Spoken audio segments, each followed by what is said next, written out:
Yeah, so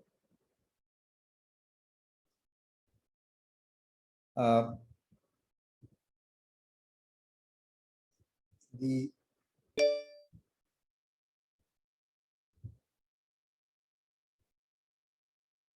yeah, so there were some typos in the this dated 17 September, which I had shared. I'd also put on the corrections, and these were pointed out by multiple people, and this was just, my mind doesn't work that clearly these days. So that's why these were all typographical errors. So, and what I had done was that the corrections I had marked in red, so you can figure out where were the different errors and so on.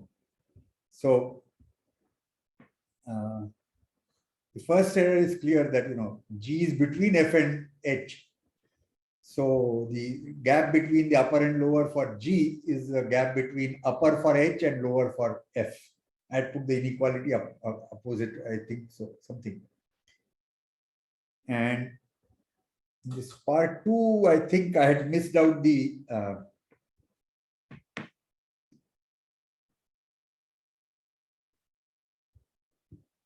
B minus A. I had forgotten to put in. So that was pointed out also by someone, more than one.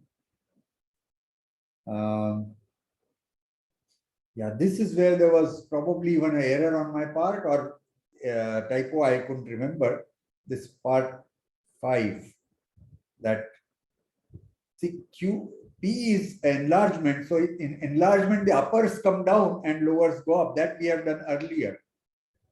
And then from P, when you restrict P to a smaller group, the gap between upper and lower comes down further. So here, I think in the first thing I had done, I had put a Q tilde, all kinds of errors, but this is the right one. Okay. And the thing for 4 is that when you expand or add, enlarge a filtration, each interval gets bifurcated in, may remain same or gets bifurcated into multiple ones. When you do that, your upper bounds estimate come down, lower bound estimates go up. So that is why 4. And 5 is simply that if you restrict P to P tilde, then the uppers go down and lowers go up. So the gap between upper and lower for P tilde is comparable to gap between upper and lower for P, which in turn is comparable to upper and lower between Q. So these were 2 errors. Let's see if there was something more. No.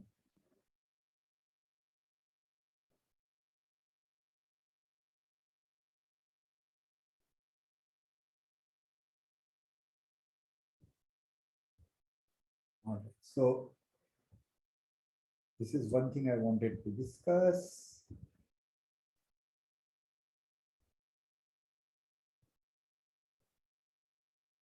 Anything specific you have? Otherwise, I have one more thing which I have lined up for today, which is not new thing, but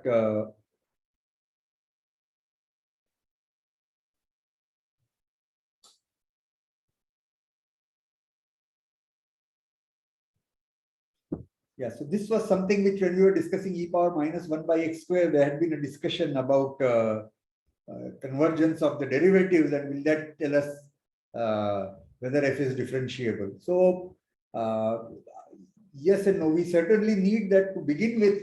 If a function is continuous on the closed interval AB, so I've written it very clearly here. So the continuity we need to have a priori. Without continuity, things will fail. Okay. So if f is continuous on A to B, and then if it is differentiable at all points, say, but one point C, okay, in between. So at C, we do not know about differentiability. And at all other points, we have, and remember our discussion was this function.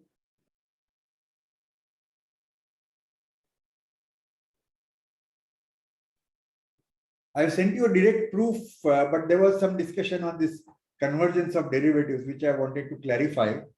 Okay, so this is an example where clearly for x not and equal to 0, for x equal to 0,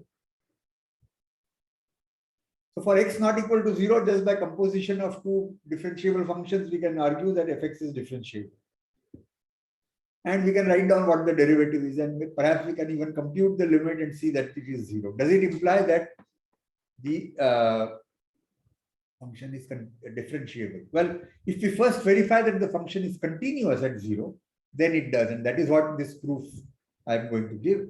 So if to begin with you have continuity and you have differentiability at all points except one point, C, and if the limit as x goes to C from above or from below, both limits exist and they're equal to some value u, then f is also differentiable entirely, and at that point the derivative is u.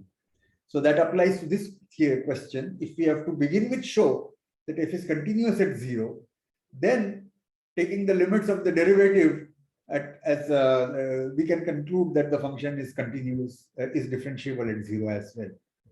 So let me come to the proof of this. How does one prove this? And you will see why what is the role being played by continuity. So first, so we are given that f is the upper limit of as x goes down to C, f dash is limit is u, and likewise for the x going up to u. So from this, we can, given an epsilon, we can get delta 1 and delta 2. Delta 1 for the upper limit, delta 2 for the lower limit. For every point which is in AB and within delta 1 of C, the f dash x minus u is less than epsilon, because this is because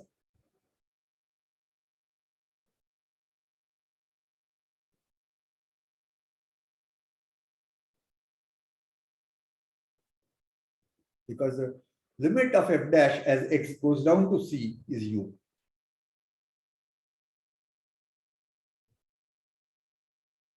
So the other one is similar, as x goes up. See, like this one, which is the first course, we would expect that you would get right delta 1, delta 2, and then while taking a delta, you take the minimum. You just don't say that as you move further. Let's say if it's a MSc question paper, then you can simply say get delta so that both these conditions hold. It is clear there that you pick delta 1, delta 2, and then take the smaller of them. Okay, but when this is a course where we are doing it for the first time, so it is better to write elaborate answers. Okay, all right. So the delta 1 is for the upper x going down to u. Delta 2 is for x going up to x going down to C. This one is x going up to C, and then we take a delta to be minimum of these two, as well as we can at one go ensure that our delta, when you go plus minus delta of C, you don't go outside of A, and don't go above A and don't go below C, and don't go below A and don't go above C. Now let's fix h such that h is between 0 and delta. We would like to show that when you take h small, that is less than delta, this fc plus h minus fx divided by h, it is proximity to u. This minus u, the difference is less than epsilon. That is what is the proving that at least from above the limit is equal to u. Now, using mean value theorem, we have that this coefficient, this ratio is equal to f dash c. And here we are using continuity on the entire interval, including continuity at C. Elsewhere it is anyway differentiable, but for mean value theorem, remember we have the condition that if the function is continuous on a closed interval and differentiable on the open interval, may or may not include the last 10 points, you have the mean value theorem. But continuity on the whole is important. Without that, this doesn't work. So for this, we do need that the given function is continuous everywhere. So this ratio is equal to f dash theta for some theta between C and C plus H. Now, choice of delta that we have done this minimum, it implies that theta is already in A to B and intersected with C in C plus delta 1. And therefore, f dash theta minus u is less than epsilon, as we have, that is our choice of delta 1. So there are different ways of writing this. So I keep trying different ways of saying which one appeals to you for writing is up to you. But the main point is that since f dash limit is u, using that we can say how close you need to be for the f dash x to be close to u. And then use the mean value theorem to get that this required coefficient, required ratio is close to u. Okay.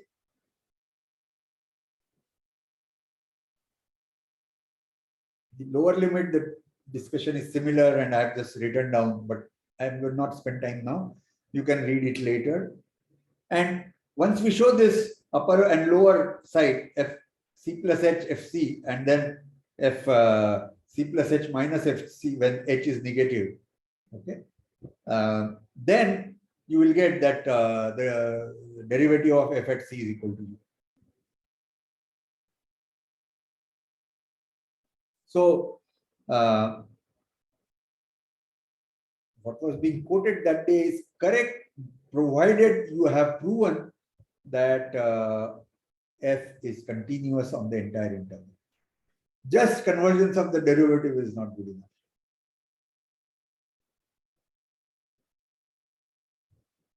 Okay. So this was another point I wanted to elaborate, which I have done now. Yeah. So that's what I had thought I will explain, because this was being discussed last time. And so anything on this or any differentiability at B is also not required, right? Yeah. This could have been differentiability at B is not required. It could have been just.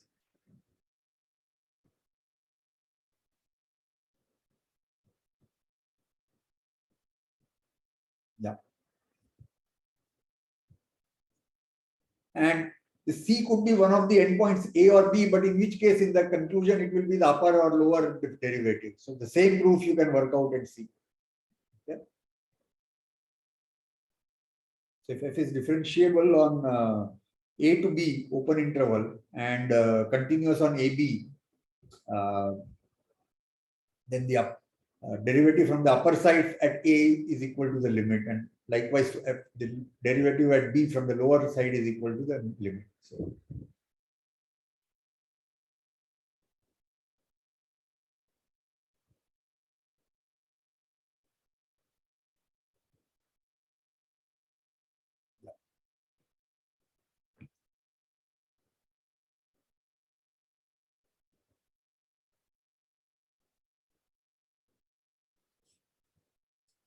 anything else you would like to say? I wanted to explain something about the exam. So in the exam, I'm going to put some questions. I will clearly put that in the beginning, and that is to be done from first principles. In other words, just using the definitions done in this. So something about continuity, then you simply use the epsilon delta definition of continuity. Don't use anything else. Likewise, Riemann integral, if something is to be done from first principles, then you simply take the upper and lower definitions that we have and that they are equal. Do not use anything else done in the class. There will be some question of this kind where you have to do from first principles. That will be clearly enunciated. And the rest of the questions, maybe half, or I've not figured out exactly what percentages I'll give, but rest of the questions, when no such restriction is put, you can use anything done in the class other than that same question itself. You should not be using something which is essentially that question. Okay. You can't say that oh, this question we have already done in the class. That's it. You refer to that. That is not the point. The point then is for you to carefully write it down. You can use other things done in the class, but not that. All right. Sir? Yeah. Sir, when we say first principles, does the lemma on partitions being very close, if we have a partition such that the upper and lower partition integrals are less than epsilon, for all epsilon, then the integral exists. Does that count as first principles, or should we not use that also? No. You should not use that. But if you want to use any such thing, you are welcome. But you then have to write down its proof on the side or as a lemma separately.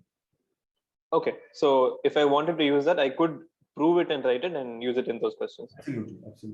The whole point is it should not reduce to it's already done in the class. You just use something which is essentially equivalent. Okay. Okay, sir. That's the idea. It's not that I want you to avoid that and try to work out a different proof. That is not the idea. Okay. And so, in fact, let me see if I can put up exactly what I'm going to say. Let's see. That will clarify what I mean. Let me just see.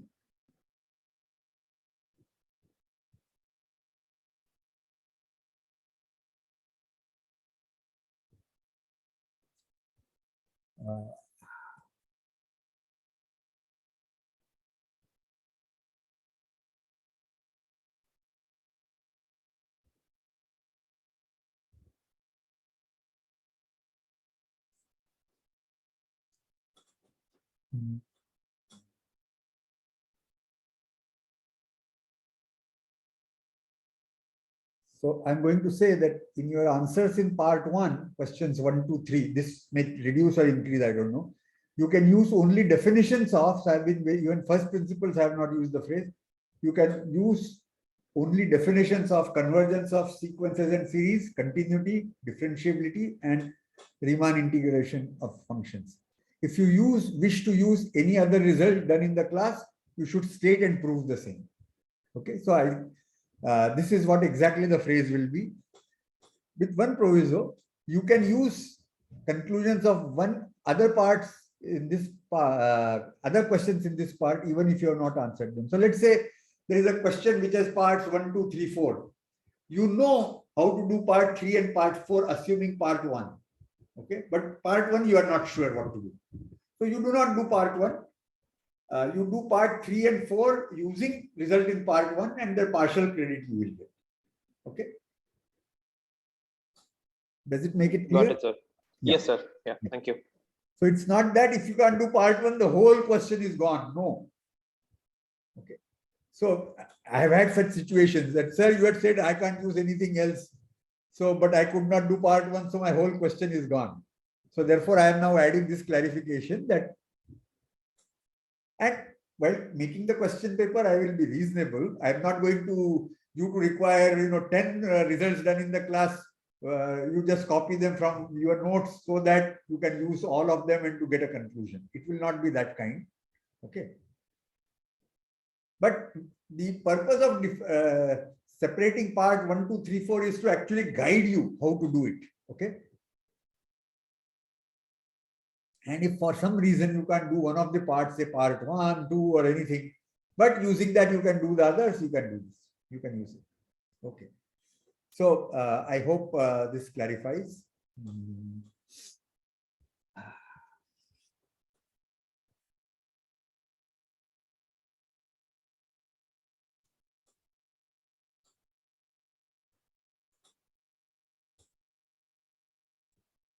Okay.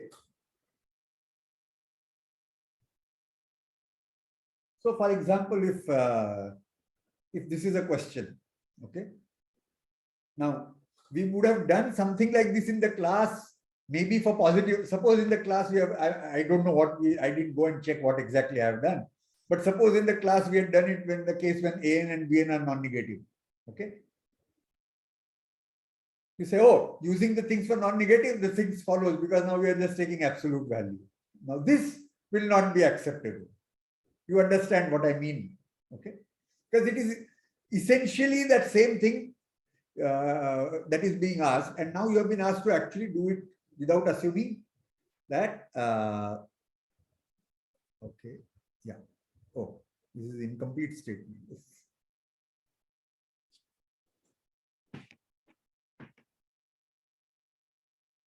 Oh no, not incomplete. Yeah, you're. Suppose ANs are. It's given that AN is convergent and BN is less than or equal to AN. Prove this. So yeah. So this is number one. You can't just say that we have done the non-negative case in the class and therefore this follows. No. You have to argue, number one. Number two,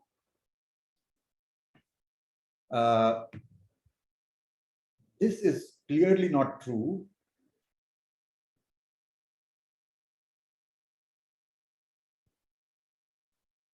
Instead of is finite, suppose this is convergent.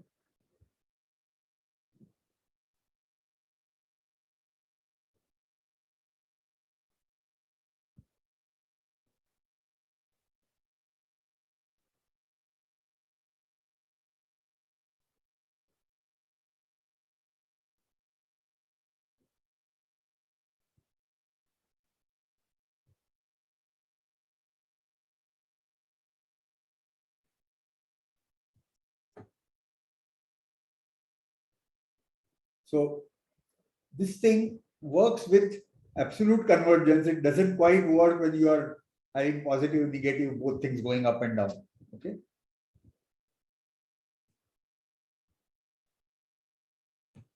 So you can come up with a simple enough example for this.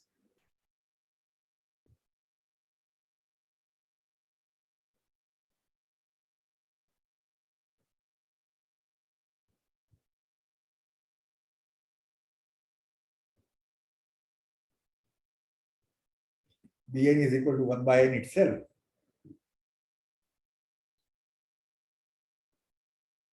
Okay.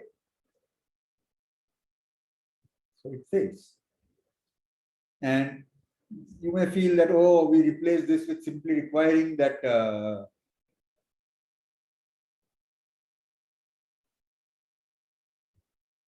Bn is less than or equal to An instead of this, just to fix this example. But then you are not putting any lower bound on Bn. Now Bn can be a large negative number as well. So you will have to keep working on exactly what condition will tell you, allow you to conclude summation Bn. Some set of conditions may allow, but my point here is that it's good to get examples where various conditions being put on a theorem are needed. Doesn't work always, but okay. So now we have spent some time on this, but how does one prove this theorem? Now the correct version. So we can use Cauchy. Absolutely. Right? Essentially, you have to use Cauchy. Without that, this becomes very difficult to do. Other than essentially working out the steps needed in the Cauchy criteria. We can also do monotone convergence, no? Huh? We can also do monotone convergence. Because you can give an upper bound as the summation of the AI as the upper bound of every partial sum, and thus by monotone convergence theorem you're done. Yeah, but we have not quite done anything called monotone convergence theorem, right? You'll have to go back and do. Sir, I mean, we have done it, right? So like increasing and bounded implies convergent. Okay. Increasing and bounded, then convergent. Sure.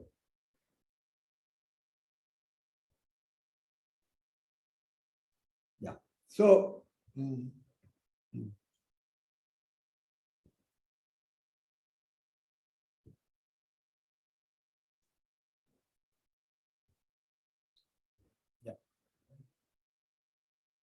So, yeah, so there was one request where I was asked whether I can list the theorems that we have done in the course.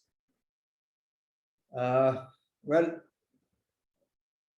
my memory is weaker than yours, and the only way I can do it would have been to really go over all the notes that I have written or class notes. So that was a bit too tedious, but it's not an exclusive list, but what are the important results we can quickly go over, unless somebody has a question to ask. then I can go over that. Otherwise, I can start listing some things from my memory and you can add to that. So, Yeah, so I have a question. I'd actually sent it to you by mail. So can I ask now? sure. Sorry, I missed it. Yeah. Oh, okay. So the question is, you're given that f is continuous on closed interval -1 to 1. F is continuous on. Closed interval -1 to 1. Uh-huh. And it's twice differentiable on open interval -1 to 1. So F is continuous on this, right? Yeah. That's the first condition. The second condition is it's twice differentiable on open interval -1 to 1. On open -1 to 1. Okay. Yeah, open.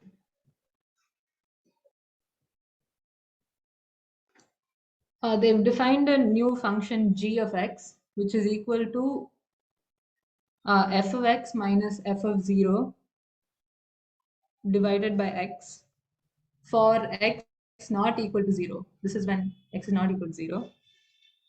And at x is equal to 0, g of 0 is equal to f dash 0.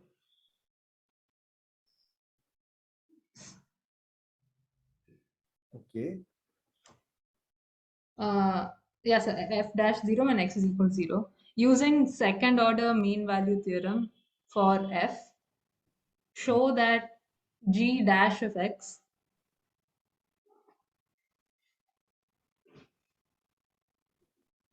is equal to the second derivative of like f double dash of theta x divided by 2, where theta is between 0 and 1.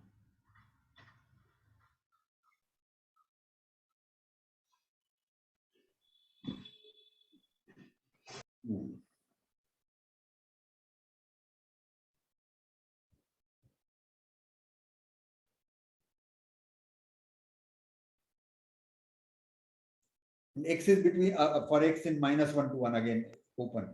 Yeah. Okay, so, so did you send it today or earlier? No, I sent it on Wednesday. Oh, Actually, Tuesday. so sorry about it. I completely missed this question. All right. So,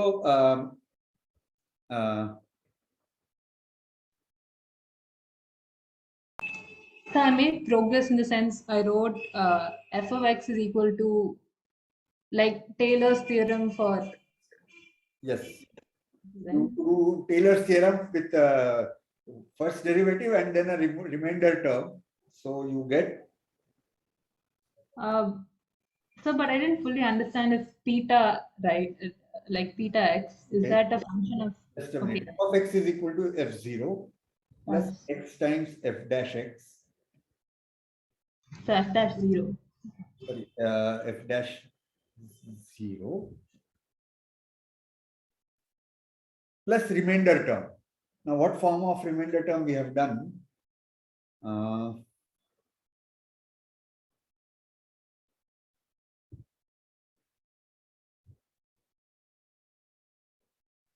Have we done this? Yeah. Some theta, yeah. Right? No, not this theta between z and x. Yes, sir.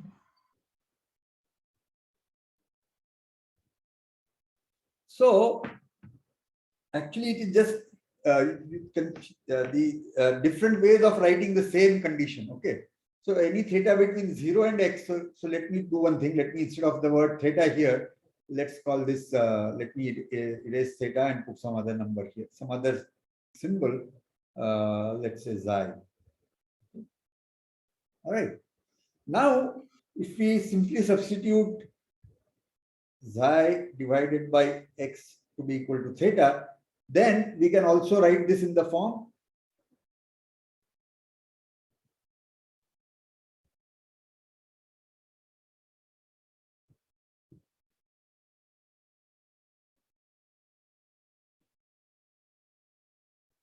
right. Yes, sir. But after this. Now you can see, therefore, now what happens to gx?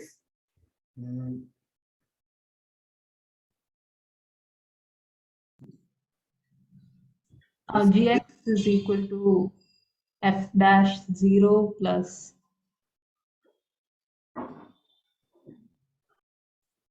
No, f dash 0 plus x by 2. by 2 double dash theta x. Yeah, yeah. Right? Now take derivative. Yeah. Yeah, yeah. Yeah. Okay.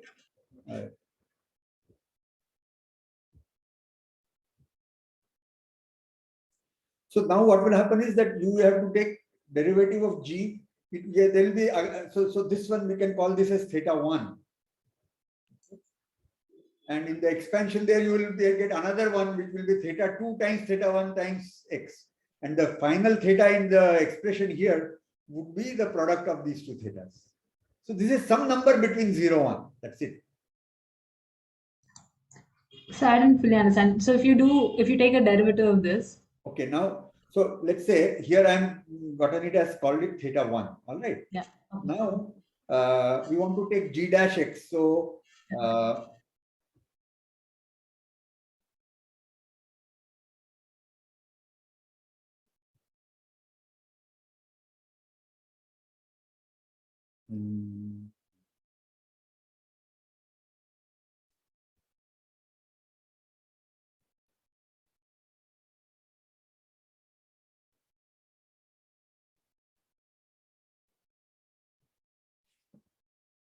so the difficulty here is that when you do g at x and g at x plus h, okay, this will be equal to f dash 0 plus x plus h by 2 times f double dash some theta 2 times x.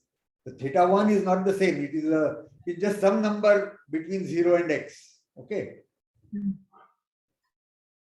Yes. G of x plus h minus gx divided by h when you do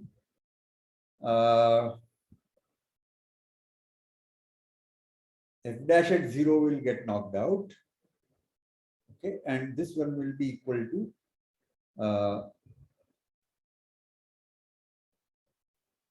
1 by h, then x by 2 f double dash theta 1x. Sorry.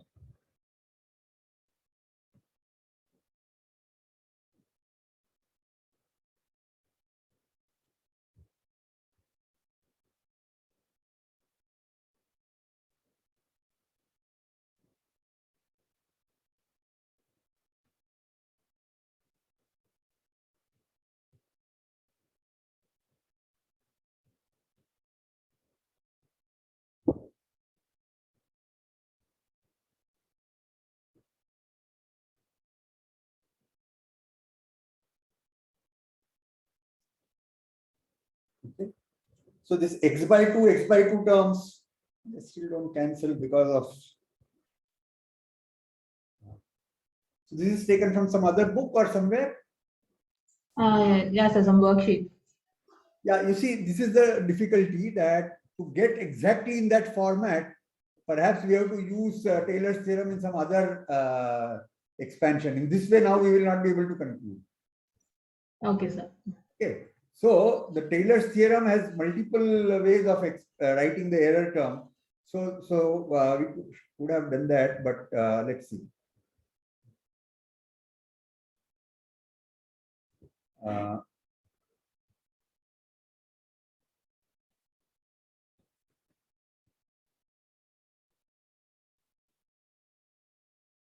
Fx equal to s. So up to 2 terms, the error can be written as x times f dash 0 plus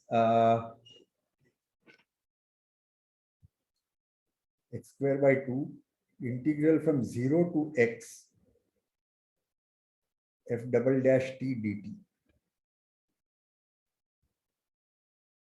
So instead of f double dash at some intermediate point, you write it as the integral 0 to x dt, and then maybe the 1 by x, so the only x is needed here. So I'm doing it from memory, I'm not reading up something, but using the error term in the form of integral. Okay. Yes, sir. then we can proceed on this line that I was writing, and then in the end, you will be able to finally get to the conclusion. Okay. But Yes, these I'll are difficulties in getting problems from other worksheets because it's not clear what we have done and whether it will fit in and get you exactly this format. Okay. Yeah. Thank you, sir. I'll try this.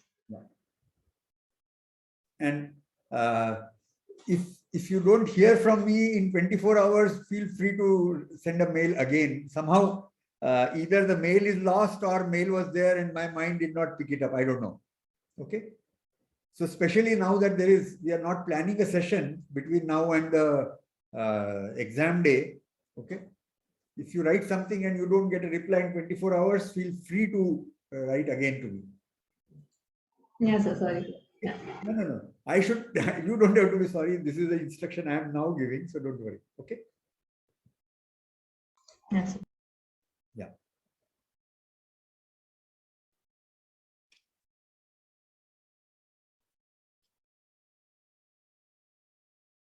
So Vijayan, were you there at the beginning of the session or you joined later?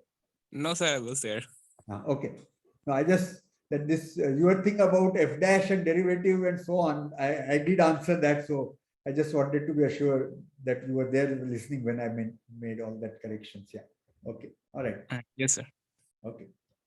So partly your memory was right that we can conclude that a question via taking limits of the derivatives, but for that a priori we need that the function is continuous in the entire interval. We need to prove that beforehand. Okay? Yes, sir. Okay.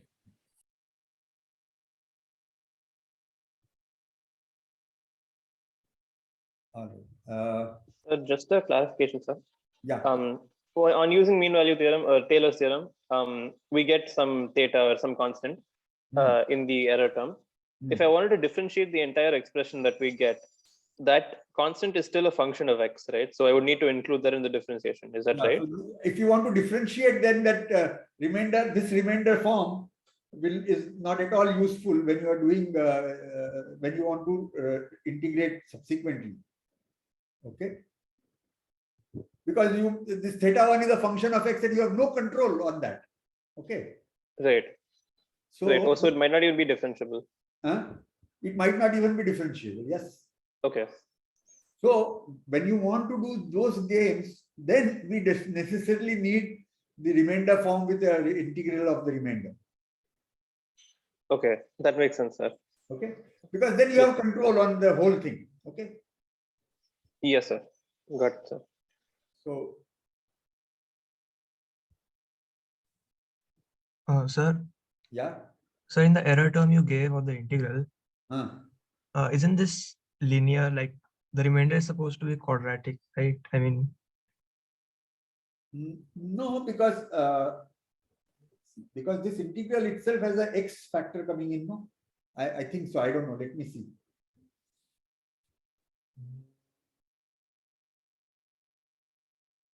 Maybe it is written as x squared by 2 and then 1 by x here. Let me just check Taylor's theorem with remainder.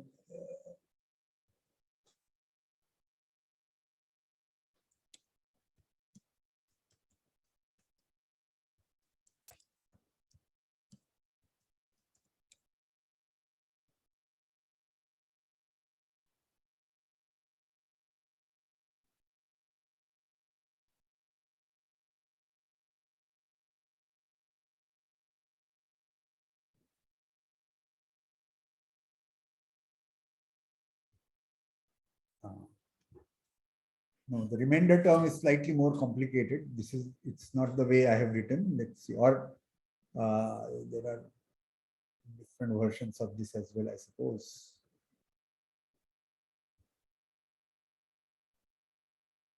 This is Wikipedia, which is the most popular one.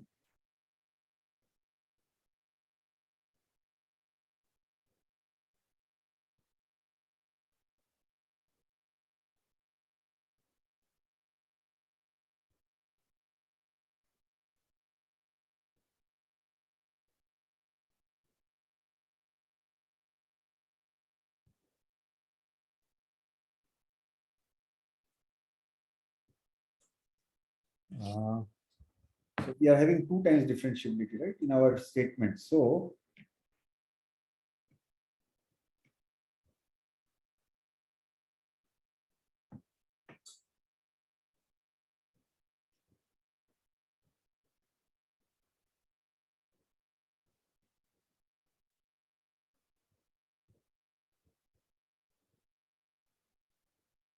that's too simplistic. No.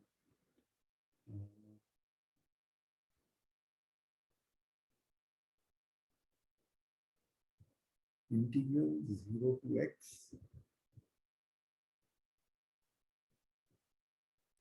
Is it x minus t whole power n into nth derivative of Yeah. dt? Integral 0 to x. Like that.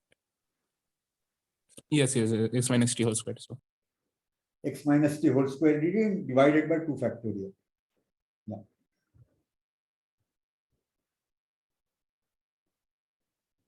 This is one version. There are multiple versions. Okay. Different ways of writing the remainder. So this is one way of writing the remainder. But this has an advantage over for some intermediate point business, because now you can, this is an explicitly given function, and now you can differentiate if you want to differentiate with respect to, for example, with respect to x. Now that is another problem, that x appears in 2 locations here.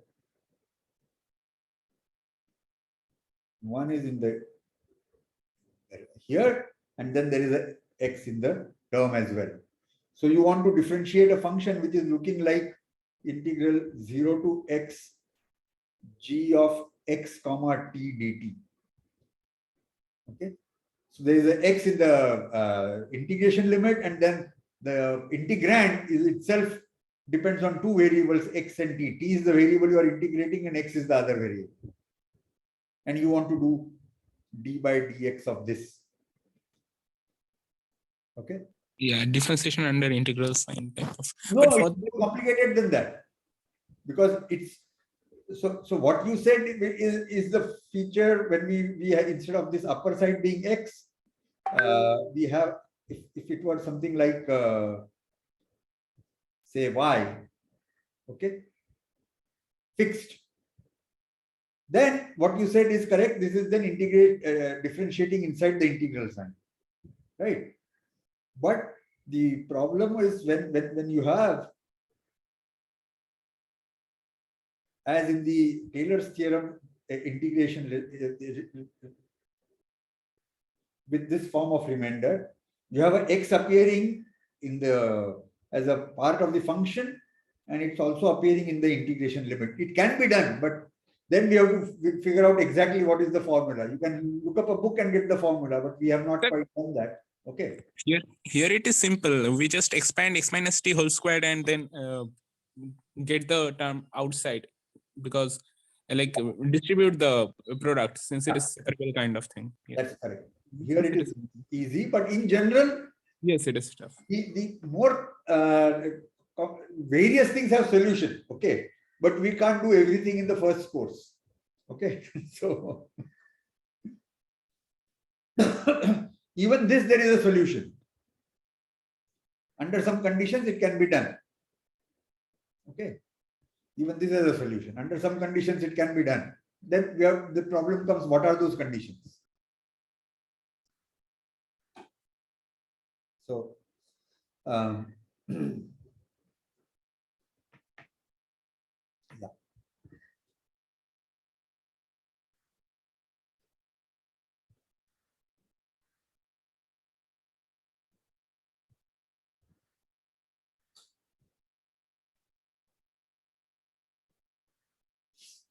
So, is there something else that someone has asked and I have missed answering that? Apart from this list of theorems, that is what I am coming to now. But anything else that you may have asked, but I have missed it out. Yes, sir, like I had asked about L'Hopital's rule for like infinite by infinite case. Oh, yes, yes. In fact, I have written it out. Let's see. Did I send it today? The website? I don't know. But anyway, let us go over it now.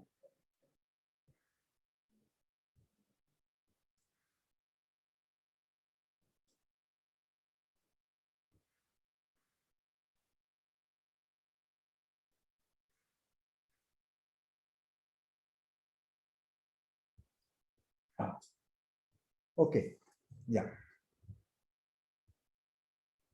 I think I may have uploaded it this morning, but anyway, doesn't matter. Here is the, we'll go over.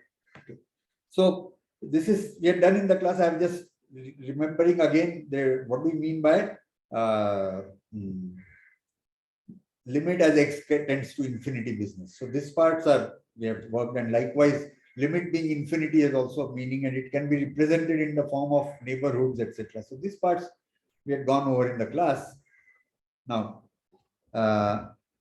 in this class, I had done separate cases, okay, and so now I've written this as a theorem. So suppose f and g are differentiable functions on a to b, where a, b are in R bar. So, okay, and if derivative of x is not 0 for all x in the open interval a, b, and if f dash by g dash converges to alpha as x goes to b, and limits of f and g are also as x goes to b are 0, then this is the ratio. And same thing will work with x going to b replaced by x going to a. You can just change the sign, you can just change the function f suitably and get this answer. That's simple.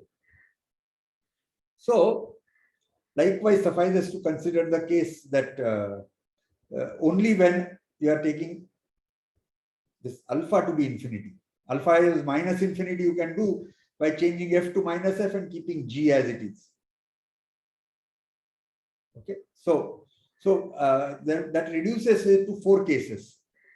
Both b and alpha real, b real, alpha infinite,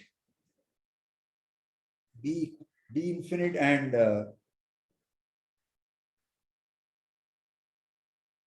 alpha finite, and in real, and both infinite. And the interesting thing is the proofs in all 4 cases are fairly similar, and I've written it out in a slightly different way than we may have done in the class. So both b and a reals. Okay. Now, in view of 1, so what is 1? 1 is that ratio f dash by g dash converges to alpha. Okay. So that is 1. F dash and g dash, this ratio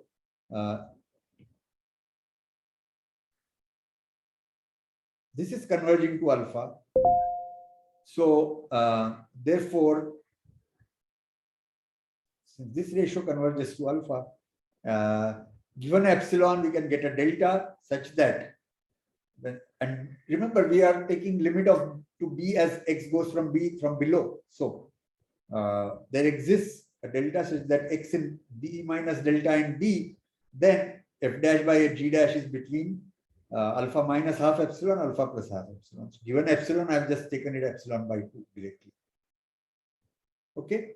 Now we note that if both u and v are between b minus delta and b, we have that fu minus fv by gu minus gv is f dash c by g dash c. This is the mean value theorem. For some c in between u and v, this is the mean value theorem.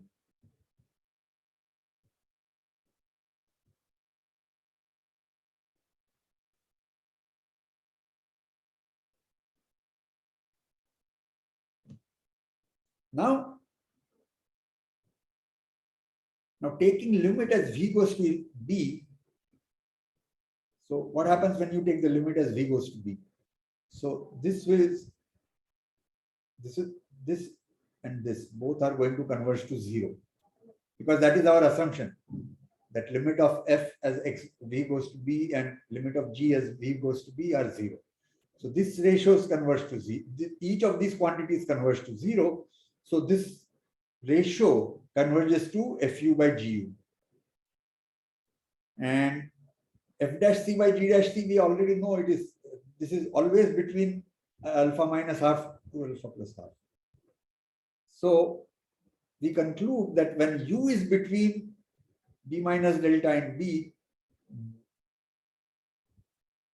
fu by gu is between alpha minus epsilon to alpha plus epsilon. Therefore, this proves that limit of fu by gu as u goes to B is alpha, because this works for every epsilon. Sir, what did we exactly assume f and g to have? I mean, in the interval, I mean, are they continuous or what? Could you once repeat? Okay, let's go back to the statement. F and G are differentiable on the open interval AB. Oh, okay. Okay, sir. Okay. And G dash is not 0, and the ratio of F dash and G dash, F dash by G dash converges to alpha as X goes to B. These are the assumptions. And F and G converge to 0 as X goes to B. These are the assumptions. So both, I mean, as they are differentiable, then the limit at every point exists. That is trivial. So that, and as the limit is nowhere, I mean, not 0 when X tends to, I mean, the limit is being separated in the ratio, right? Fu minus Fv by Gu minus Gv. No, wait. You are talking of the proof or the assumptions, something you are making an observation.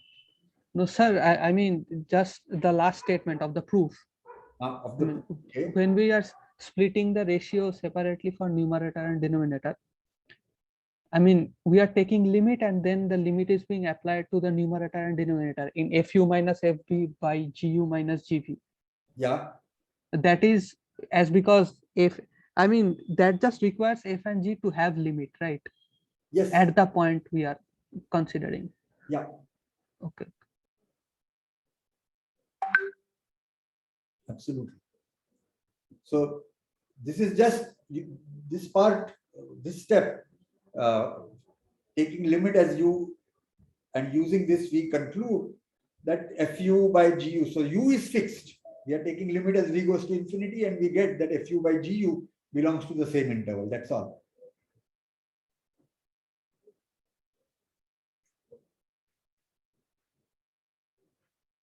Maybe, and that's why epsilon by 2 to epsilon, because we can't get that Fu by Gu will be in the same interval. When you take pass to limits, it can go to the corners. Therefore, I picked something which was strictly less than epsilon. Okay. All right. And this proves that Fu by Gu converges to alpha as X goes to B. This was the first case. Now you will see that the second case, the thing looks suspiciously similar. Now let's take B is R and alpha is infinity. Now when alpha is infinity, essentially what is the, so when alpha is finite, this alpha minus something and alpha plus something, that is like a neighborhood of alpha. So given this given epsilon, we can say given a neighborhood of alpha,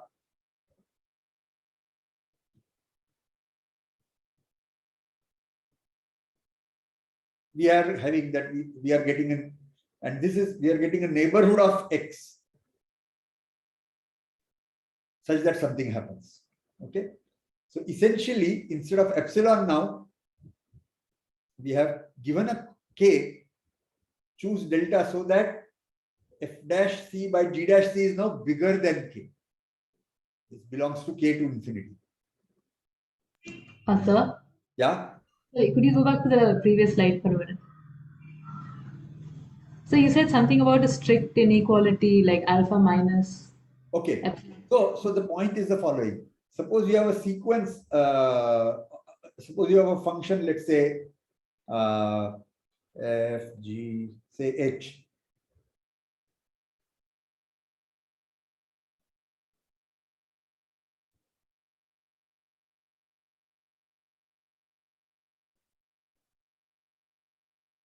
Okay, f h of x is between 1 and 2, strictly between 1 and 2 for all x in 3 to 4. And if h is continuous, so you can take limit as x goes to 2, sorry, as x goes to 4, right? Yeah. But we cannot ensure that f4 will be between, strictly between 1 and 2. All we can ensure is that x4 is between 1 and 2, but 1 and 2 are allowed. Yeah, sure. I mean, like the limit exists, we know that.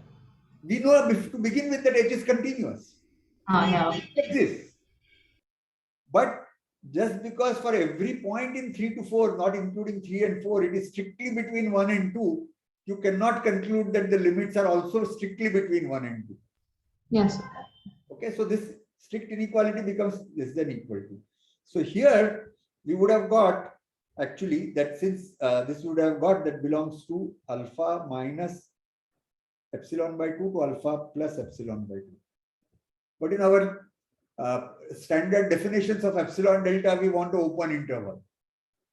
So I therefore took epsilon by 2. That's all. Yes, sir. Okay. So the thing to do is when you read a proof, you have to parse as to why something was done. One thing is okay, if it works with epsilon by 2, it will also work with epsilon. But typically, that is not how people who write the proof just like that say epsilon by 2 instead of epsilon. That is always a reason. And one should decode what was the reason, because that is how the understanding happens. Okay. Yes, sir. Okay. So now I myself failed that test because here I've kept, we conclude that this is between k to infinity, not true. Each one between k to infinity will not give you this. So maybe here I could take k plus 1.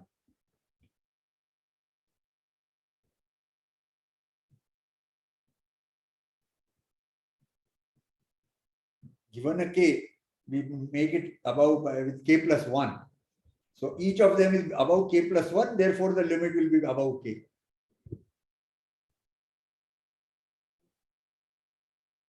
Okay. So the proof apparently is looking very similar. The steps are very similar. But alpha plus minus half epsilon is replaced by k to infinity. So some neighborhood of infinity. And then you take a slightly larger neighborhood, and then fu by gu will be in that neighborhood. So we have shown that given a k, there is a delta such that this happens. Therefore, limit is equal to delta infinity. So B finite, alpha infinite case. This is how it is.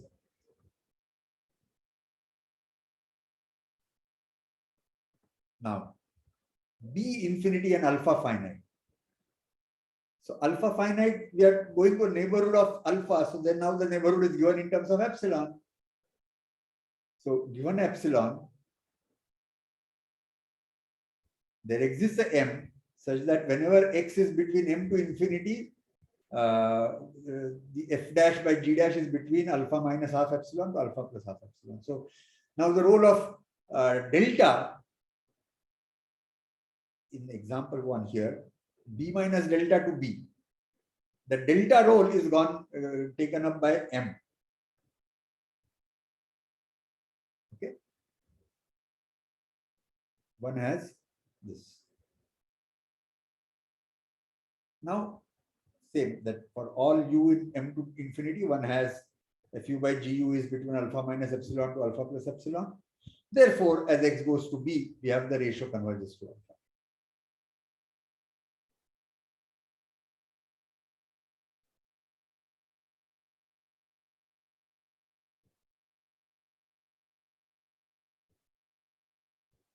And finally now, when both are infinity, and that is why, so initially when I wrote the proof, here there was a k, and here I had also used the same notation k.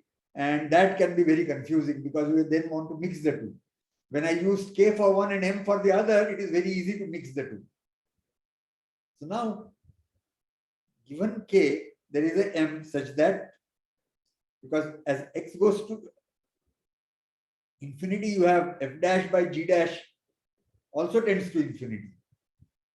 So given k finite, there is a m finite such that whenever x is between m to infinity, one has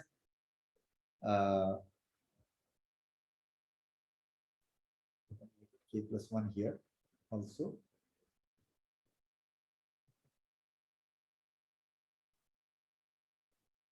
Then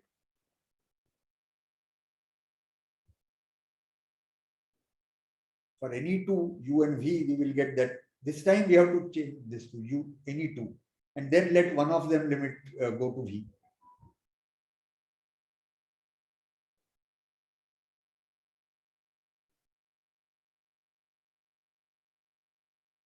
Now you take limit as v goes to d, and then as before we'll get that fu by gu is between a k to infinity. Thus the limit exists. Okay. So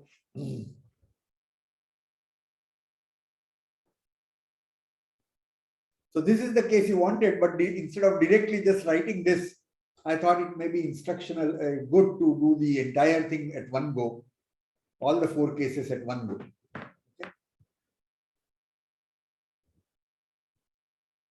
Yes, sir.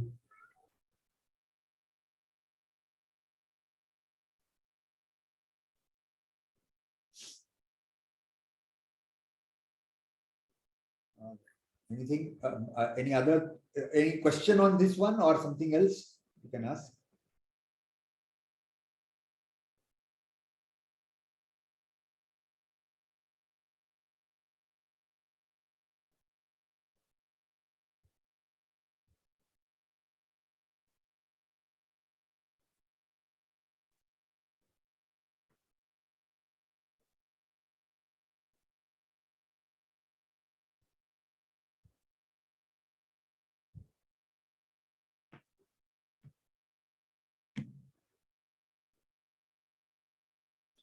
By the way, let me ask, how many of you are used to writing things in LaTeX? Very few. I've written things in LaTeX, sir, but I'm still not, I wouldn't consider myself particularly fast, but I am all right with it. Okay. Just curious, that's all. Yes. I suppose you know that that is the default way for mathematical writings. Actually, mathematics and physics and CS also. In other sciences, chemistry, biology, etc., they don't like LaTeX much and they will stick to Word or something else. But math, physics, and CS, it is essentially the default way of writing. And indeed, all the new books are done in LaTeX. Even if the authors don't give the LaTeX, then the publisher converts it by getting it redone in LaTeX.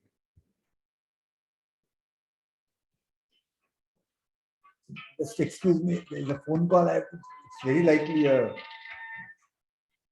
Hello? Hello? Who is calling? Hello? Yes, who is calling? You call after 15 minutes, okay?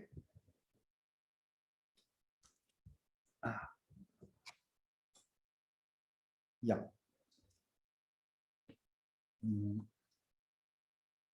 So, yeah, I was talking about LaTeX. So that is the default way. So since you have chosen to join CMI, sooner or later you will be pushing to LaTeX. So you best to get started as soon as you can. You may not necessarily spend a lot of time doing it, but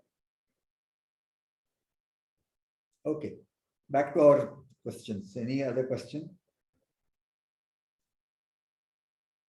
Sir, not a question, but regarding the question asked by Srimati before, I think we can do with the definition you gave for, I mean, for the error term in Taylor's theorem by considering expression for f0 by fx. I mean, taking around fx, x, I mean. That question that Srimati had asked, that one you're talking about? Yes, sir. Okay. Yeah. See, there will be possible way of doing that. Yeah. Okay. Okay. Yes, I'll try. Thank you.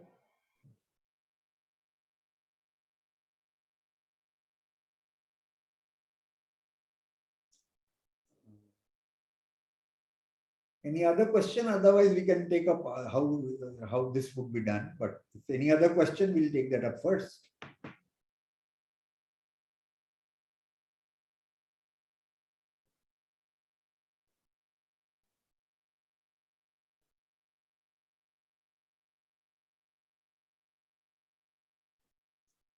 Where did that one go?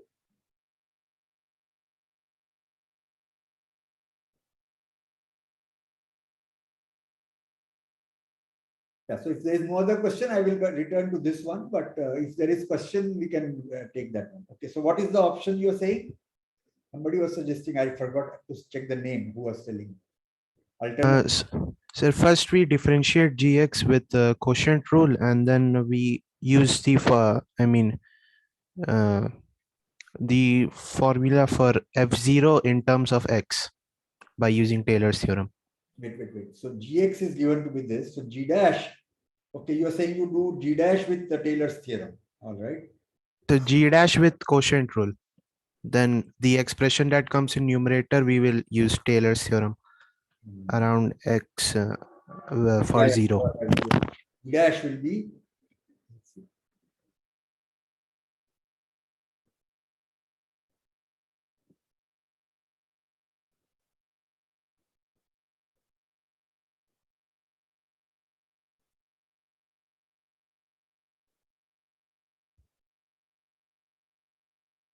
-1, right? I mean, I'm prone to making errors these days, but I think I got it right. So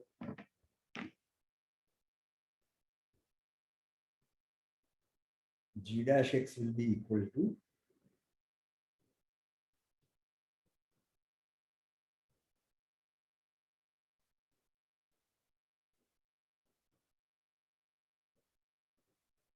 fx minus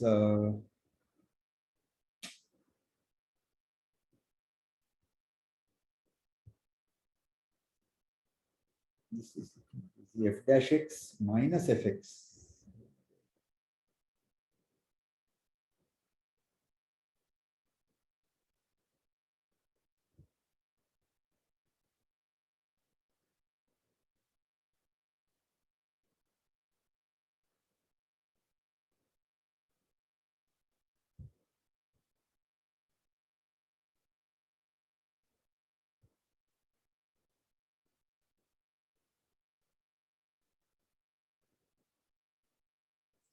Oh yeah, you are right. Now we apply the Taylor's theorem in the form given in our class, and that will follow. Yeah, g dash x will be equal to that. Correct. Yeah.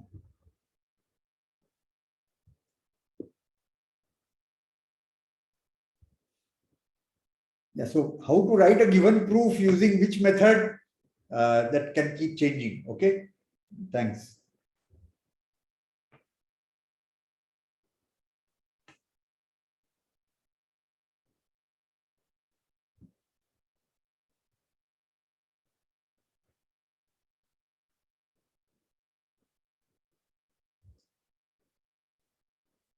All right. So, I wanted to ask you, which days are your exams next week now? My exam is Friday.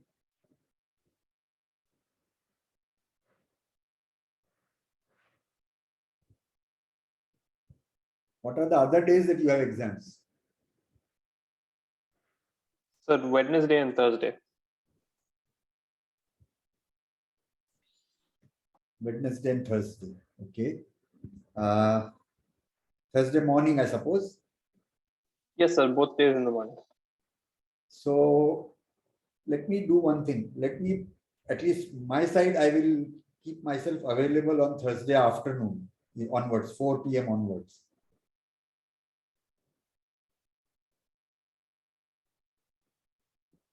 Okay. So that if you have questions and so on and so forth, we can try and meet on that day. Those who want to meet, that is, that's it.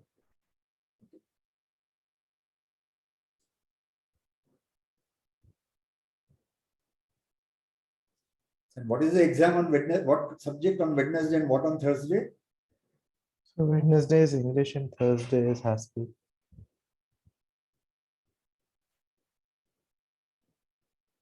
English Haskell, okay. And I guess I know that your algebra exam is over because Ramdas has taken that.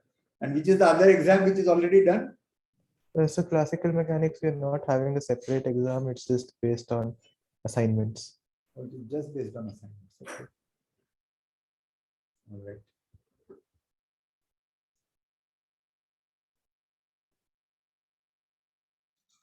Sir, Yeah.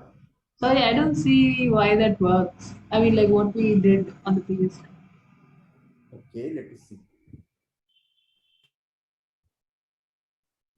Yeah, sir. So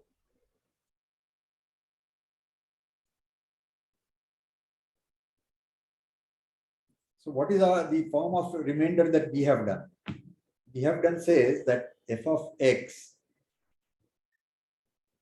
is equal to f0 plus x times f square x plus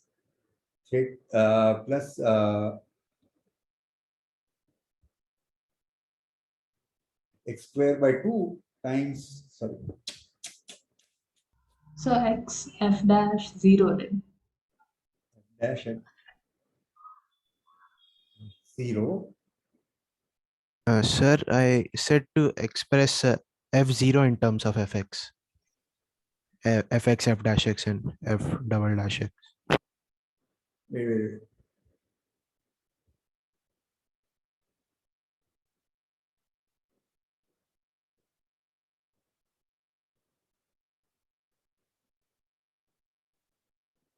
Right? This is the form of our remainder. So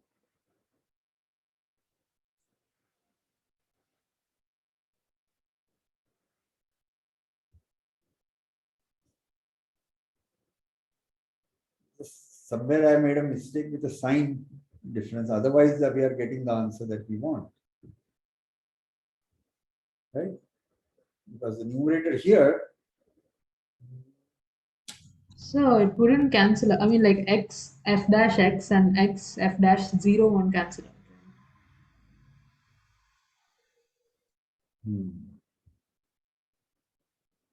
No. You take fx. See, this is, you bring f to this side and this to the other side, right? Yeah. So what do you get? Oh, this is f dash x and there is f dash 0. Okay, all right. Okay, now I see. This doesn't follow from here. Okay, so now what was your suggestion once again? Sorry. I said I wanted to, I said to express f0 in terms of x, fx and f dash x and f double dash theta x. Okay, let me not try and attempt that. Maybe it will work. You can work it out and send me. I will share it with Srimati, or you can yourself share it with Srimati and me both. Okay. The other ways of doing it using that version of remainder, no doubt. But if it is immediate, you can send it back.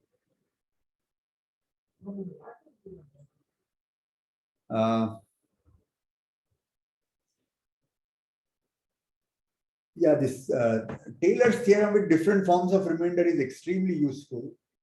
And some problems, one is useful, some there's other is useful.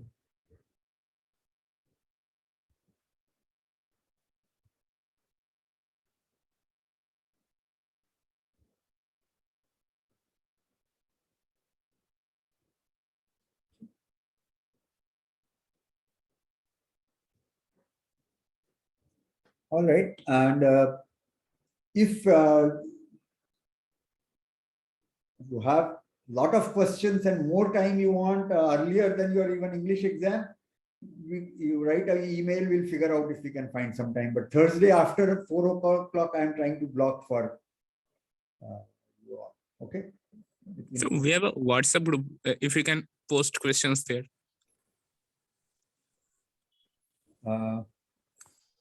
Yeah. Okay. Okay. Good luck. And So we have a WhatsApp group. If you can post problems there. okay. Okay. I will. Okay, sir. Okay. All right. Thank you, sir. Okay. Bye. Thank you for the course, sir. Thanks a lot for the course, sir. Yeah. So Yes, sir. Thank you for the course. So I'm glad that several of you have liked it. Especially given the health difficulty that I had, it took me a lot more effort than normally it would. Normally, if it were a regular session and I did not have the health difficulty, I could just walk in the class and decide what I'm going to teach. I don't have to pre-plan what I will teach and what sequence, what, etc., etc. First of all, online method needed more preparation, and my health issue needed some preparation. I did goof up quite a bit in the classes, but that's okay. It was all thinking. Okay, so, but I enjoyed because at least quite a few of you were responding and pointing out errors or asking questions. What is the worst thing to happen in an online session would be if nobody speaks, then the teacher won't even know whether everybody has gone to sleep or everybody has just logged in and gone away and doing something else. And I'm just speaking to a blank thing. So some people have expressed this, not in CMI, but some other friends teaching elsewhere. So given that I was always assured that there is always a group which is active and listening to what I'm saying and seeing what I'm writing, it was good. So thanks you all. And hope this thing gets over, and if not next semester, certainly the semester after that we will see you. Okay, I will see you and you can see me and you can see each other. Let's wish for that, and bye. Okay. Thank you, sir. Thank you. Thank you, sir. Thank you, sir.